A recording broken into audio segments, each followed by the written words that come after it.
न तो कहे कहे तो अच्छा गीत में काहे क्रिया धरावलू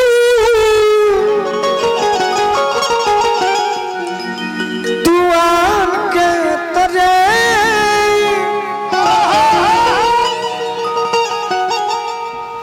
अरे तोहके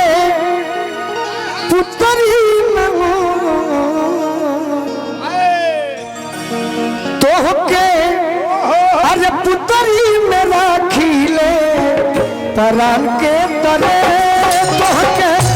पुतरी में राखीले परान के तरे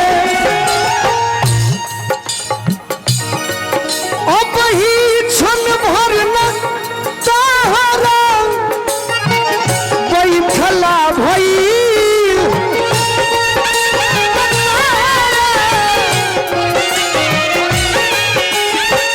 अब ही क्षण भर न तहरा बैठला भई तले चल दे तू जिया के चांद के तले तले चल दे तू जिया के और का कोपतिया जब प्यार से पूछ तो से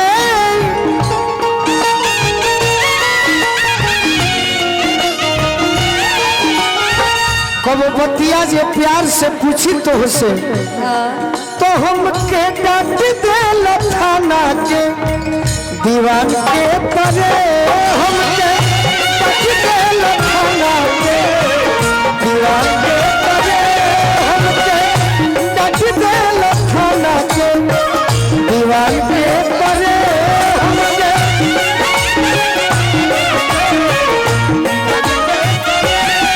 और कहा रोदिया खबर लेखा जानल हमें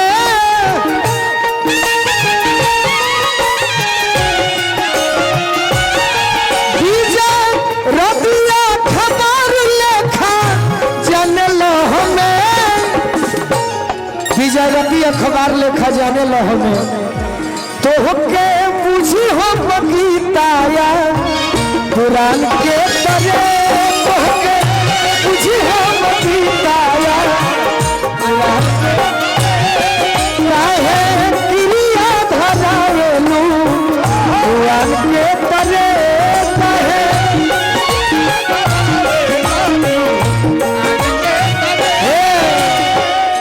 हमारा विजय चाचा के पूरा मंडली की ओर से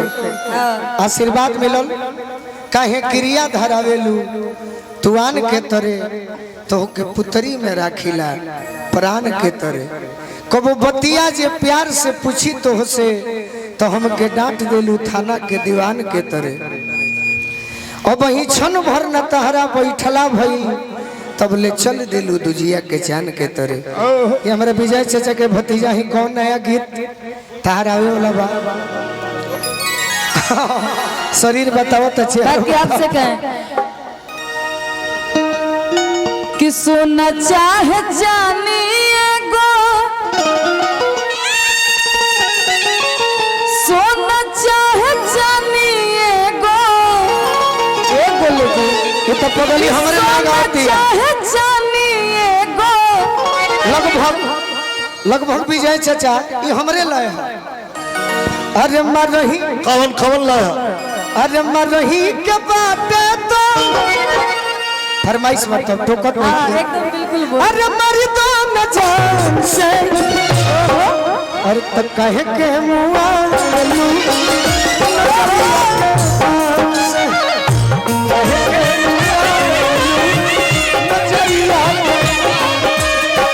अरे कहे के मुआ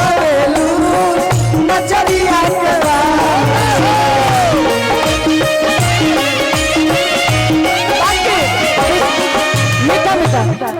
बाहर कौन लाई अब हम कहेंगे विजय भैया गोलू जी से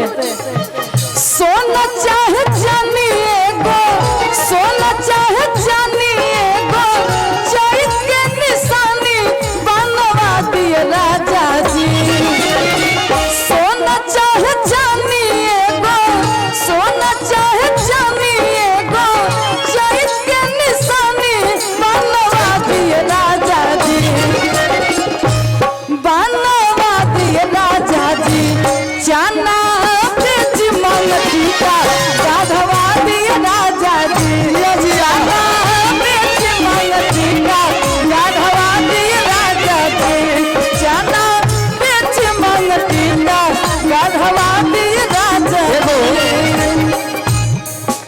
अब तो मुकाबला होती है। हम एगो बात कही, चलत रहा धनजी बाबू, एगो है कमेटी के सदस्य में बाड़न। अच्छा भाई कहले कि वो गीत सुना दियो भैया, तनी मनी मेजरो हो रेलवे पूर्ववारी गुमुटी रे मजनुआ। अभी चंदन के चैता प्रयास भइल है, बस अच्छा भी भइल है न। तो हमार जैसे चंदन के दूगो कवि और अमरजीत बड़े आ चंदन के गायकी के साथ साथ जम जाता। हमारा जमावे में बड़ा सोचे का पड़ता, हम गाइए के जमा सकत नहीं।